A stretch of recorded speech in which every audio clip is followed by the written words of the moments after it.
আল্লাহ পাক রব্বুল আলামিন কোরআনে কারীমের মধ্যে বলেন, কুল হুয়া নাবাউন আযীম আনতুম আনহু মুরিদুন। আল্লাহ পাক রব্বুল আলামিন বলেন, হে রাসূল কারীম সাল্লাল্লাহু আলাইহি ওয়াসাল্লাম, আপনি দুনিয়াবাসীকে বলে দেন, কোরআন এটা হচ্ছে নাবাই আযীম, এটা হচ্ছে এক মহান সংবাদ। আনতুম আনহু মুরিদুন, যে কোরআন থেকে তোমরা এখন বিমুখতা প্রদর্শন করতেছ, যে কোরআন থেকে দূরে সরে যাওয়ার কারণে এখন তোমার কাছে মসজিদ ভালো লাগে না, দিন ভালো লাগে না, ইসলাম ভালো লাগে না, ওলামায়ে কেরামদেরকে ভালো লাগে না, আল্লাহু আকবার হাফেজে কোরআন আলেমদেরকে ভালো লাগে না, তোমার কাছে এখন নর্তকী ছাড়া আর কিছুই ভালো লাগে না, কোরআন থেকে একমাত্র দূরে সরে যাওয়ার কারণে। আরেক দল মানুষ আছে যাদের কাছে কোরআনের শিক্ষা ভালো লাগে না, যাদের কাছে দ্বীনি শিক্ষা মাদ্রাসা শিক্ষা ভালো লাগে না। কেন ভালো লাগে না? কারণ তাদের চোখের মধ্যে পর্দা পড়ে গেছে।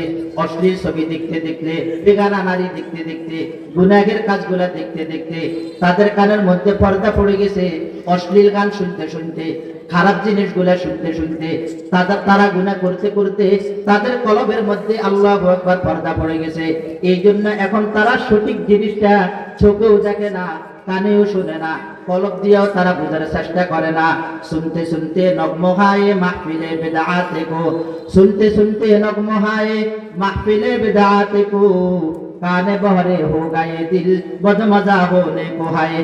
हाइफे करता तेरे उसकी तेरे दिल पर कुछ ना हो, हाइफे करता तेरे उसकी तेरे दिल पर कुछ ना हो, कोई जिससे खोशे मुतसद्दिआन होने को है।